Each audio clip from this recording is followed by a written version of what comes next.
it's Mandy. Welcome to my channel. This video is going to be April's finances for my rental properties. But before we talk about money and rent houses, I wanted to show you what I've been taking care of for the last 11 days.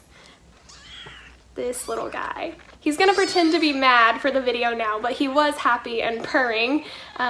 He's pretending like he wants to be fed, but I just fed him as much as he would eat. He's 11 days old and his eyes are just starting to open. So there he is, and he just learned to purr a couple days ago, so it's really cute. But this little guy got dropped off at the animal shelter and he didn't have a mommy, and because my mom is a veterinarian and because we have milk goats and the next best thing to cat milk for a kitten is goat's milk, at least that we know of. It works really well. And so that's how we ended up with him. So we're bottle feeding him, and I have been waking up every 2 hours during the night because that's how often a baby kitten needs to be fed. And I've been feeding him. He is a little bit older now, so I'm only having to wake up every like 3.5 hours. So that's a little better, but I am running on a lot less sleep than normal. Okay, I'm gonna put this guy back in his warm box so that he can take a nap. And we'll talk about the rent houses. Okay, so now to talk about April's rent income and expenses. So this month we had $8,219 of rent. That is from 16 single family homes. All of these houses are 2 to 3 bedrooms, and my average rent is like $525 or $530, something like that.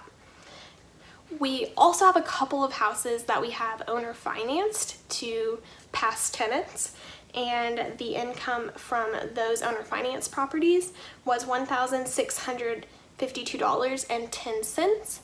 That makes the total income for the rental properties $9,871.10 for the month of April. Okay, so for the expenses this month.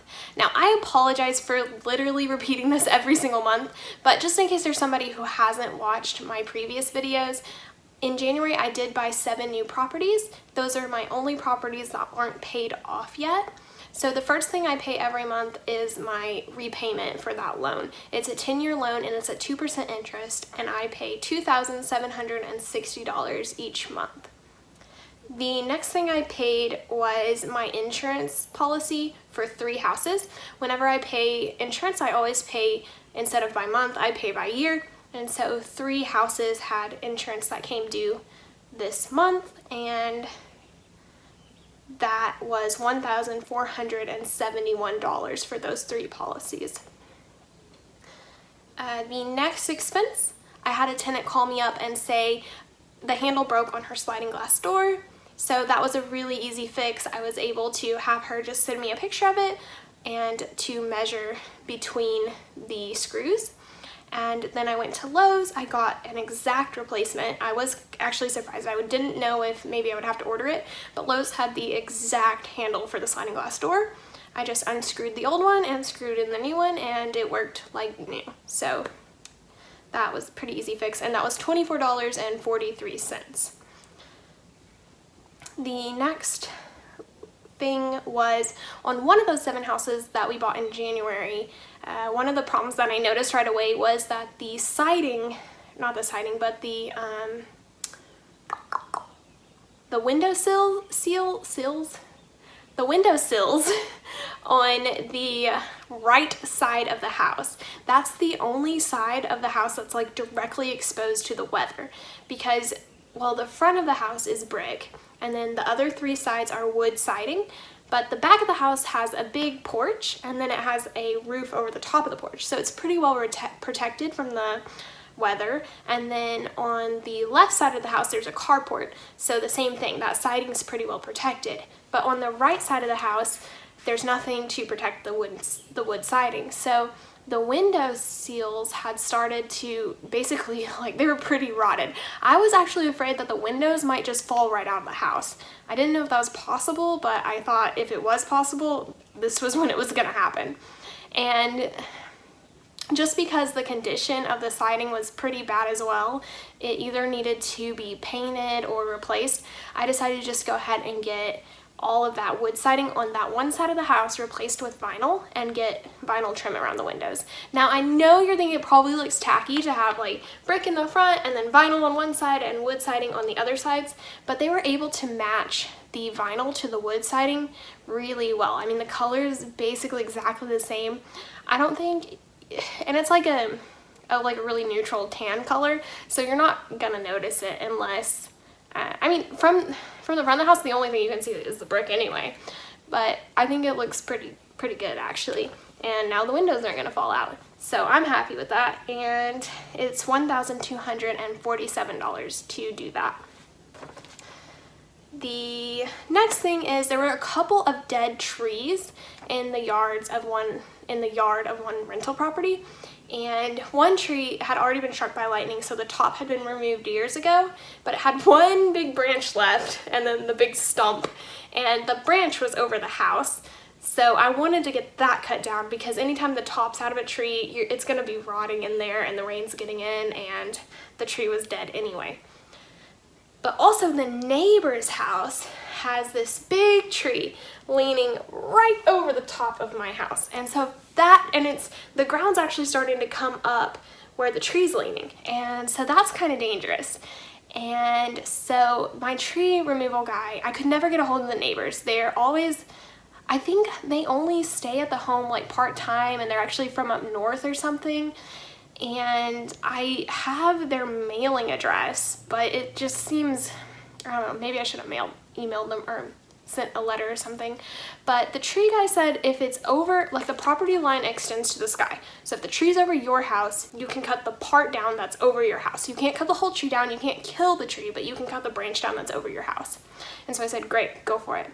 Because all this weather, I've been seeing people on Facebook where they've had perfectly like healthy live trees fall down in their yard or fall down on part of their house. I've driving through the village where a lot of my properties are, I've seen trees down on people's houses in the last couple months. And let me show you this clip. I took this probably 2 weeks ago, but we had the most ridiculous hailstorm that I have ever seen in my entire life. And so here's a clip of that.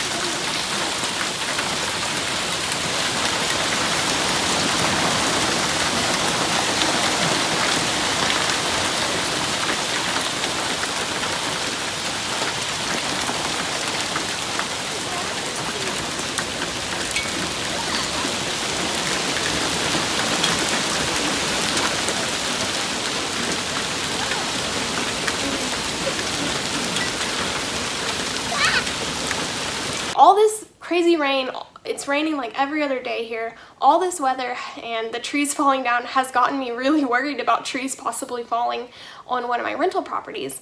And so that's the first property that we had some trees cut down, but I've had the guy come out with me to several other properties where there are trees close to the house. And so in the next month, he's going to be trimming up all those trees and cutting down any that are dead. So to remove that dead tree and to cut the branch off of that, it was a big huge branch, by the way, over the top of my house, that was $850. And my very last expense, so I did have some tenants move out this month. The tenants took the appliances with them. This is one of the houses we bought in January. They have had 4 different landlords since they've lived in that house. And I have no way to know if those appliances were actually theirs or not, but at this point it really, I mean, it doesn't matter that much. I find it hard to believe that they bought their own stove for a rental property. I've literally never seen a rental property advertised in our area that didn't have a stove provided. Now, sometimes I will see that landlords will choose not to provide the refrigerator, but I've never seen anybody not provide the stove. But the tenant told me the refrigerator and stove were theirs, so I said, okay, take them with you. And I replaced those and that was $1,709.47. So maybe that's kind of expensive, I don't know. I mean, obviously that includes tax, which is high, and it includes installation, which he would not give me for free. I try to get free installation every time I buy a new appliance. They never give it to me. And apparently when you buy a stove, you have to buy the, like, even the cord separate than the stove. So it's electric stove and you have to buy the plug-in cord separate, so it's like $50 extra. I don't know, I just think it's ridiculous. That made my expenses for April $8,061.90. Okay, so then real quick, year to date. So the total gross income that's come in is $67,933.20. And then year to date, the total expenses that have gone out, $69,292.17. So we are now in the hole, $1,358.97. Thanks for watching, and I will see you guys next time.